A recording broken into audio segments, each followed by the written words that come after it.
l'Office de tourisme de l'Ouest vous présente la terre de sentier. Assure à haut coup de pied les biens posés sur le galet avant d'amener le reste du corps, me dit le guide, car je ne suis pas très rassurée. Mais avec un peu d'aide, je me sens prête à tout affronter. Mafat, c'est mon rêve depuis si longtemps. Je m'étais promise de venir voir au moins une fois ce lieu si mystique. Aujourd'hui, je suis déterminée à respecter ma promesse. Je m'arrête souvent pour admirer le paysage qui nous entoure. Regarde là-haut, vois la petite dent grise sur le rempart? C'est le piton Maïdo. Il culmine à 2000 mètres, alors que ici, nous n'est qu'à 300 mètres, me dit le guide. J'observe, j'écoute aussi le chant des oiseaux, le sifflement sec, bref et en solitaire. C'est souvent le tec-tec. À plusieurs, accompagnés de petits piaillements, ce sont les oiseaux blancs. Une fois passé la rivière, je découvre à chaque fois un nouveau panorama. Bientôt, je vois Mafat au loin comme figé en contrebas, alors que l'air chaud m'entraîne vers les hauteurs. Chaque pause est l'occasion d'écouter les histoires captivantes du guide, celles des esclaves en fuite, les marrons qui ont tracé jadis tous ces sentiers, celles des rois, mais aussi des chasseurs qui n'ont eu de cesse de les traquer jusque dans le cœur de l'île. Je l'écoute attentivement et je découvre au fur et à mesure la culture malgache dans la créolité réunionnaise, le piton calumé, le gardien de grand place, le ciment d'Ef, Cayenne.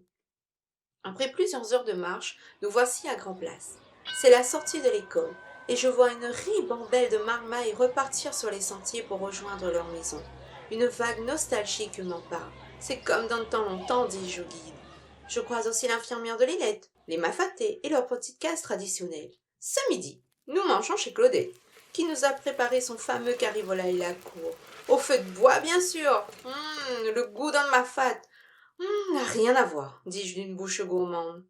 Le ventre bien plein, il est difficile de résister à la sieste, mais les temps de marche sont longs dans Mafat, et il est préférable de reprendre le sentier du retour. Nous passons par Cayenne, et sur le rempart, des petites taches blanches semblent se déplacer. Trop éloigné pour distinguer ce que c'est, le guide me confirme que ce sont des cabris sauvages. Ah, des cabris marrons, dis-je. La redescente vers la rivière, c'est l'occasion pour moi d'observer avec le guide les différents types de roches. Il m'emmène peu à peu à comprendre comment se sont formés les cirques.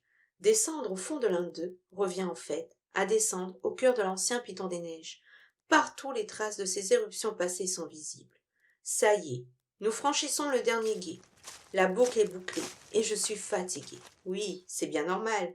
Mais pas que, je suis aussi fière et comme un sentiment d'accomplissement, peut-être celui d'avoir rassemblé quelques pièces d'un puzzle culturel, mais surtout celui d'avoir tenu une promesse faite sur la terre de sentier. L'Office de tourisme de l'Ouest